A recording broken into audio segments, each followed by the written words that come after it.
All right, here we go.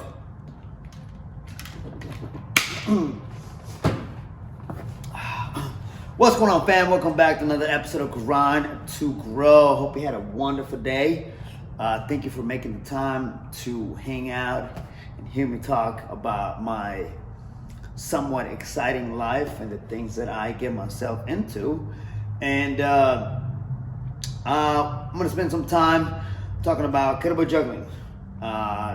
That's been, and if you go back to the previous episodes, you hear me talk with other people, other athletes from the USA team. Right now I'm wearing the shirt that we got, one of the shirts that we got.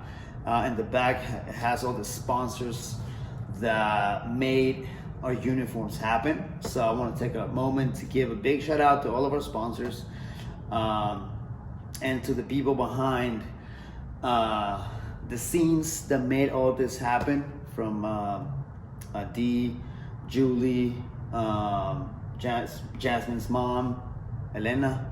I think that's her name. I'm terrible with names, so if I messed up, I'm sorry. And everybody else that was part of this whole, getting things done. You guys did amazing. We are extremely grateful. So let's talk juggling. We just had the games. All right. London was great. I wish I could have stayed there for another week. And I'm gonna blame my fiance for not taking days off. She couldn't. And I'm like, what's another week without paid? And she was like, we need the money. You're like, you're right. So anyways, I had an amazing time. London was great. Definitely going back. I told Elijah that I will go back for like another week or two, because there's probably so much to do. And on top of that,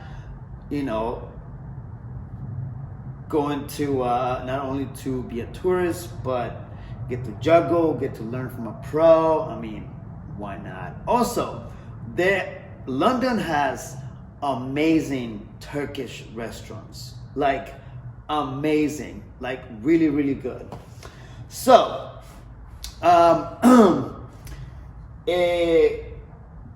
London was my first World Games, and I got to experience the caliber of athleticism and skill level that other competitors in my category have.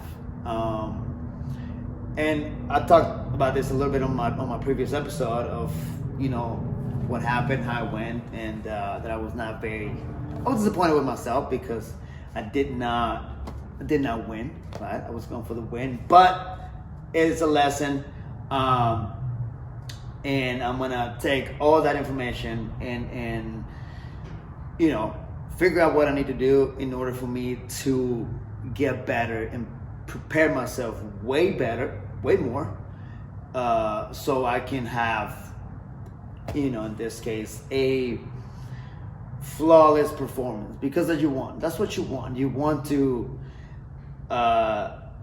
have a flawless performance so you can get the most points, so you can win, so you can podium, right? So I already have a whole training program, and I already asked a certain person to help me out, to coach me, because I want to get stronger. I want to put in some weight, and be able to compete with the big boys. So yeah, that's for training. And that was also my first time doing pretty much all the events. The only one that I did not do was power, which I will be doing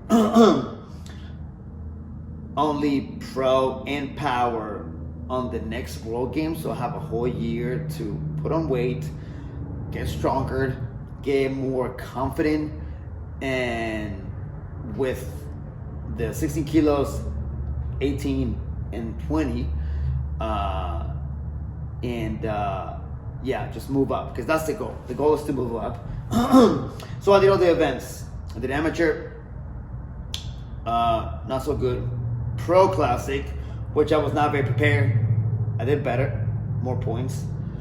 Freestyle battle, that was just for fun. I knew it wasn't gonna get really far because everybody else has just, they're just, I'm like right here and everybody else are like up here. And like, in order to like reach that gap, I still got a lot to do. And all the behind the back and catching the kettlebell from behind and the tap and the double tap and the triple tap and like just there's, my shoulders are not in a place at the moment to do that. So I didn't attempt. I think I have one like between the leg and like I bring it back and it's like the only like fancy freestyle move that I got.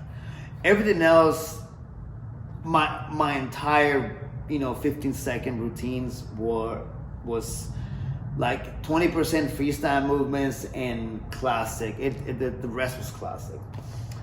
But it was fun. I ended up being defeated or kicked out by Beto. Big shout out to Beto.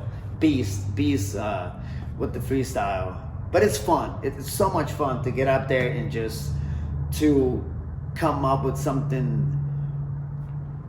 You can be as creative as you want, and every year somebody comes up with something different.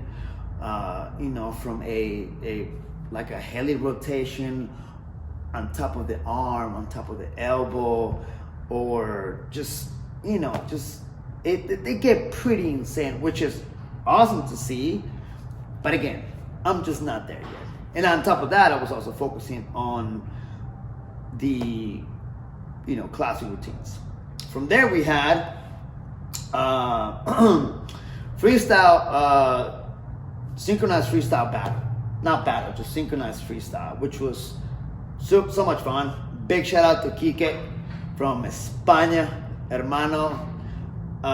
Thank you for allowing me to come up with the routine that we did. And then he came over and he tweaked it. He added some things and it became something beautiful. All right. We nailed it. We didn't drop the bell. We nailed all the elements. Our timing was pretty good. I think somebody took a video where we were doing it. Like they took a video facing us like this in front of us. And at some of the throws and the catches and everything, it looked like only one person was up there. So that was pretty cool. We got third place. I got third place in NACJO. I was not expecting, because everybody else's routine for the synchronized freestyle was like super creative and very complex and much longer than what we did.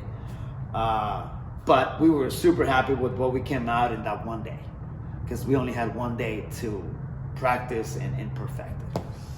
And then last one, the half marathon.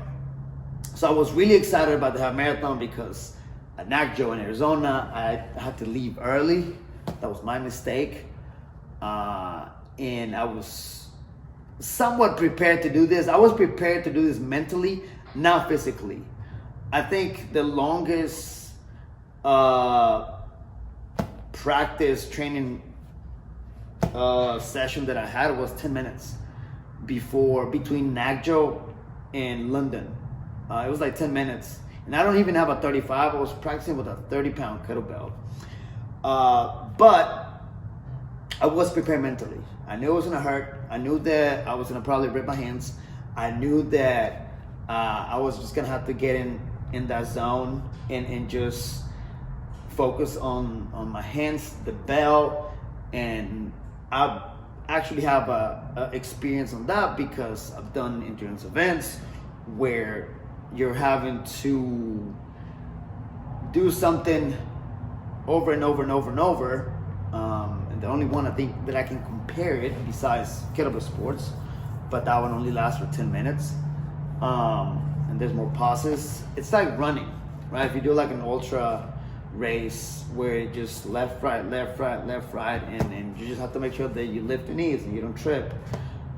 You keep going. So, and I've done other really long workouts where it's like 1,000 rep workouts, 2,000 rep workouts, and it's very repetitive. And I get in a headspace where it's very tunnel vision. So I know what my body needs to do. I don't have to think about how to do this movement. All I have to do is next rep. And a lot of times that's what I'm saying to myself in my head. It's just next rep, and don't look at anybody else. Focus on the belt, and that's what I did. So I was actually trying to keep up with I was gonna say Kyle, not Kyle. Oh my! See, I told you I'm terrible with names. Oh my! He's from Tennessee. He stayed with us. Oh my! He's gonna kill me because I can't remember his name. This is terrible. Wow, I'm sorry. Anyways, he stayed with us. And I was trying to keep up with him. And I dropped my kettlebell 5 times in the whole 30 minutes. I did not rest. I just kept going. Because I remember Jared told me his strategy is like, you can't rest. You just gotta keep going and keep flipping the bell. If you rest, you waste so much time. Yo, what's happening?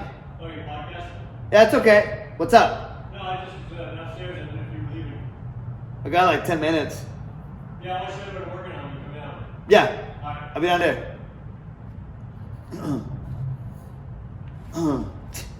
That was my client Ken. He is an endurance athlete, cyclist. He is also an artist. He does metal work, beautiful sculptures. Too expensive for me, but I told him that one day I will commission one. Anyways, let's get back to the half marathon. I did rip my hands. About 10 minutes in, I felt something cold and wet. And I glanced at the handle and I just saw red and I'm like, ooh, that's blood. But again, you gotta focus, right? So I just kept going. My hands didn't really hurt in the moment. So, finished, got the result, 1,103 reps. I was extremely happy with my result. I was going for 1,000. So yeah, that was fun. I enjoyed it a lot. I know some people told me that they were never gonna do it again because it was so painful, especially after you can't use your hands for days. And I don't know if it's because I've ripped my hands so many times from kettlebell sports, even like CrossFit and stuff like that, that my hands heal really fast and I don't put anything on it. But I was like moving the kettlebell and throwing the kettlebell like 2 days after when I got back. So I'm pretty blessed on that side. So that was London. That was all the 5 events, and it was just an amazing thing to see everybody compete. I didn't get to see all the routines because in between you are warming up, you're kind of tweaking a few things here and there and making sure that you are in the right headspace. And everybody has a different what's the word? I guess a different routine, a different like things that they do before stepping on stage. So, and this was also compared to other competitions that we've done. All competitions are, that you are at floor level with everybody else. That is, the judges and people that are watching. This one we were on a stage, and the stage was like, I don't know, like 4.5 feet tall. It was almost as tall as me. Everything is as tall as me. So I like the stage because you don't see people, and I mean all I was focusing when I was in my routines was just the kettlebell. I just got to look at the handle and make sure that I catch it. But some people said that it was they didn't like being up high. Some people did like it for the same reason that they don't have to see other people's faces or whatever. So every event was great. I enjoyed a lot. Long hours, and especially if you're there with family, significant other. Haley was with me in NACJO, and she's a trooper. She is my biggest supporter. She's there in every event that I do, and I am extremely blessed to have an amazing fiance that she's there. Whatever you need, I'm there. Just don't get hurt and have fun. So she's been my rock on everything, from also the business and other projects that I've done. So it is a long day, but for us competitors, for me it went kind of fast. Because again, you're thinking about your next event, or for me it was also my next meal. I'm like, I need to eat, I need coffee, I need food. And big shout out to Luca Cafe. They were like not even a block away from the venue, and the people there were amazing. One of the best customer service ever. We walked in, we had our gear on, our tracksuits, and we told them what we were doing, and the guy was like, "Oh, that's awesome! Come back! I got you guys. I got you. Free coffee, free pastries. Like, there was no way to leave a tip." So I'm gonna go to the website and leave a really good review and like tag him on social media, because they were amazing. Luca Cafe, amazing. Also the pastries, delicious. All right, delicious. So, and I've said this in the previous video, and I'll continue to say it, and everybody will agree with me. And the people that see a competition like this for the first time in person says the same thing, agrees with me, and says the same thing, that the thing that they notice the most is how tight we are as a community, as a family. I messaged Carlos, big shout out to Carlos from España, my first coach. It was amazing to train with him. I messaged him, and we were talking back and forward, and I was like, man, it was so great to see you, like, I wish I could have stayed there longer, to hang out and stuff like that. And he was like, yeah, man, it's been 2 years since I've seen you last. And this conversation was 2 days after London, and he was like, I just saw you 2 days ago, and the previous time was 2 years ago, but it seems like there was, that we just saw it, that we've seen each other more than that, because, we come together, and it seems like we've been hanging out often, so it's amazing. It's unlike any other sport. The support,